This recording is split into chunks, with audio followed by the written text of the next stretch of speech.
and Motion, written by Susan Virgilio. Science, great and small, fruit falling from trees may not capture our interest. Our eyes are usually drawn to grandeurs such as rainbow or sunset. Isaac Newton, however, was interested in natural events great and small. His keen observation of everyday happenings led him to ponder the mechanics behind them. His studies and experiments resulted in groundbreaking scientific theory about the light, force, and motion that the foundation of the modern-day physics. The farm boy physicist Isaac Newton was born on Christmas Day in 1642, the English village of Woolsthorpe, about 100 miles north of London. He was the only child of a middle-class British farmer. Sadly, the boy never knew his father, who died 2 months before Isaac was born.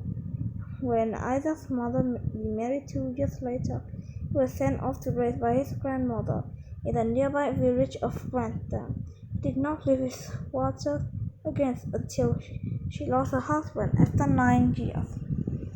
At that time, she sent Isaac, eager to help her son manage her poverty. Isaac was not well suited for the job, however, though he was happy to be outdoors. He was more thinker than a dog. Isaac preferred to spend his time reading beneath an apple tree, rather than looking at the herd of cattle, and was soon sent back to school in Grantham. People who knew young Isaac were impressed with his ability to make working models of machines such as clocks, windmills. He continued to his studies and worked hard to prepare for college. New School of Thought. In 1661, Newton enrolled at Trinity College and said there would be a long association with Cambridge University. Its students followed a traditional course of study that began the teachings of Aristotle, the ancient Greek philosopher. Aristotle thought the Earth was the center of the universe. He described the nature in the term of its basic elements, which include some combination of earth, air, fire, and water, beyond the water Cambridge. Although a few ways of thinking had taken hold, the scientific revolution that began during the Renaissance was sweeping through Europe. A group of modern philosophers were attempting to explain how the world worked in scientific and mathematics terms. Thinkers like René Descartes saw the physical world as being made up of tiny particles that were always in motion. Everything that happened in nature was a result of how those particles interact with one another. Newton learned of his new perspective and began to execute. Perhaps there was some way to identify the physical interactions and measure them. He had long wondered why objects always fell downward, and why light sometimes appeared as different colors. It seemed this new way of thinking might help him find the answer he sought. Instead of doing his homework, Newton began filling his notebooks with his own notes, which he titled Certain Philosophical Questions. An eager learner, Newton mastered what the new thinker had written. He learned to deploy his own theory and calculation. He devised a form of calculus, a type of math used to analyze curves and areas beneath them. By 1665, the Newton graduated from Cambridge. He was ready to write a summary of his findings and present them to mathematical scholars in England and other parts of Europe. Fate had different plans. However, that August, an outbreak of the deadly bubonic blog. The Cambridge official closed the university for 2 years. Newton was quarantined in his home with little to do, continue his experiments and write about them, often and critics. It was during this time that Newton developed important theory about the nature of light. Difficulties that occurred. The light was a type of motion transmitted from natural substances, air or water. Newton stood that it explained how light moved, but it's not what it was. In 1666, Newton found experiments with prism, which separates white light into bands of color. He wrote that pure white light is a combination of many different colored light. The individual rays. Light passes through gas or water at an angle, a process known as refraction. Newton has discovered how rainbows are made. Newton thought that any time white light passed through a glass lens, some degree of the refraction would occur. This was largely a third experience of anything viewed through the lens. In 1668, he used his knowledge through the lens.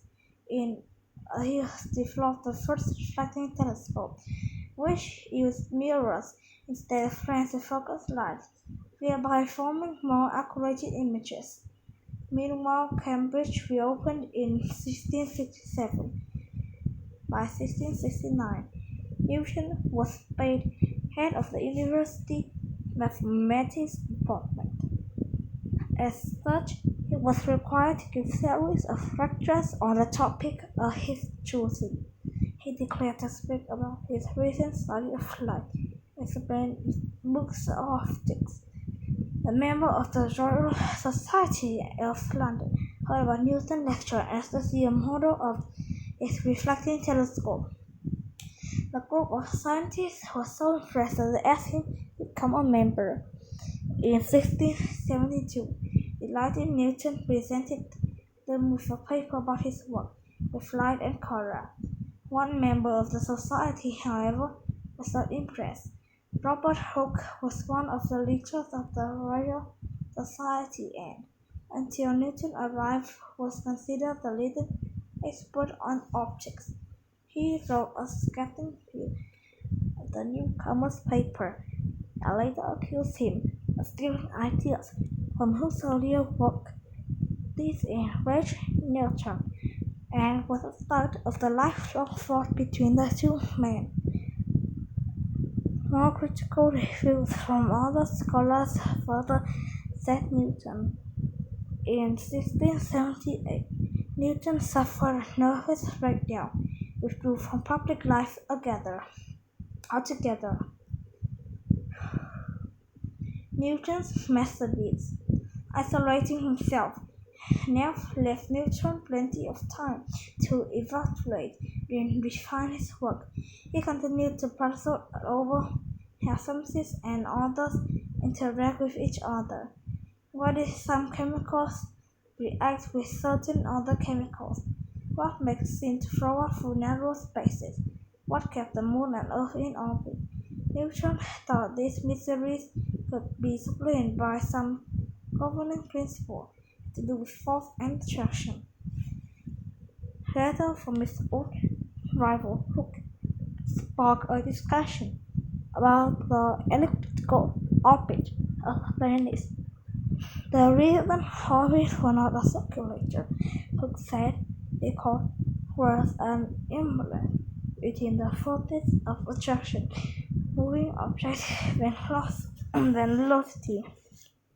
There was a tug of war between the moving objects, momentum, and pulled between one another. Statement using difficult to prove. It was Newton who proved it using calculus. Astronomer Edmond Halley heard about Newton's calculations. Halley visited Newton in 1684 and asked him to send a demonstration of the principles as work. Newton sent Halley a short essay called De Motor, which deal mostly with the movement of planets. Still, Newton thought of his explanatory and half force and attraction working of nature. Newton continued to work on refining ideas and calculations in the day motor. He and his half year later, in 1687, he publishes his masterpiece. Later, in 1687, he published his masterpiece, The Mathematical Principle of Natural Philosophy. This landmark book brought the scientific world raised Newton's status internationally. In this book, Newton has laid out the three laws of motion. The first law states that body or object can rest stay that away unless a force acts on it. This is why things float in outer space, because no force is at work. In addition, object that is already in motion will keep moving in the same way unless a force acts on it. For example, if an astronaut were straight line, keep moving in the same direction with the same speed until some force, such as planet gravity or a bump from space debris, interfered. Whether an object rests in motion is as inertia. The tendency to keep that doing what already doing. Newton also explained that objects are usually acted upon by more than one force. It's the balance of those forces that determine whether an object will start moving or move in a different way. If the forces are equal, the forces if the forces are not equal, an object at the rest will start moving, and a moving object's speed or direction will change. Newton's second law explains the relationship between mass and motion. Mass refers to the amount of matter in an object. Great force exerted in less massive objects creates more motion or acceleration than a more massive objects. Think about throwing a soccer ball, then a bowling ball. If you throw both with equal force, the ball will go faster and further because it's less mass than a bowling ball. Newton's third law states that for every action, there's an equal and opposite reaction. We see this law in action around us. Riding a skateboard is an example.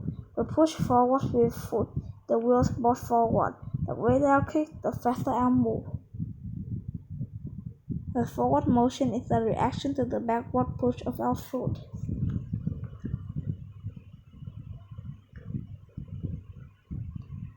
Fame and fortune. Although some scientists resisted Newton's idea, made it come to seem a great achievement. Young mathematicians flocked to Cambridge to learn more. Newton became something of a celebrity. He became friends with Montagu, who later became a powerful politician. Over the next few years, Newton's attention drifted away from science and toward politics. In 1696, Montagu named Newton Warden of the Mint, and the Newton had left Cambridge for London in 1701. He was paid well for the assignment, and like the previous warden, actively oversaw coins produced at the Mint. In 1703, Newton was elected president of the Royal Society. In 1705, became the first scientist ever to be knighted. Newton spent his years later refining and revising his great work, Principia, but did not produce a new paper.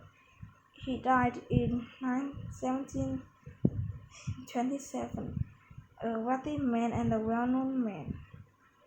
Newton did not only discover theories, but also used mathematics to demonstrate how those theories work. His careful note-taking and calculation led a Polish village boy to become one of the greatest and most influential scientists the world has ever known. He forever changed the way we understand the universe. Good job!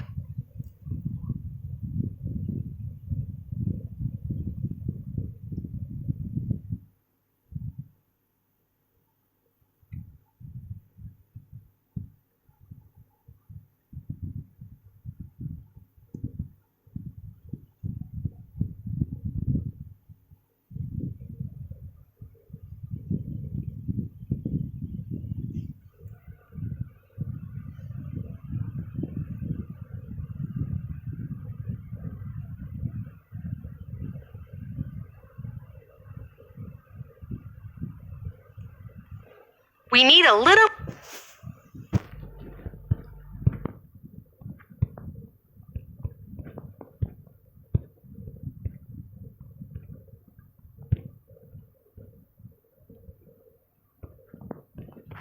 Practice makes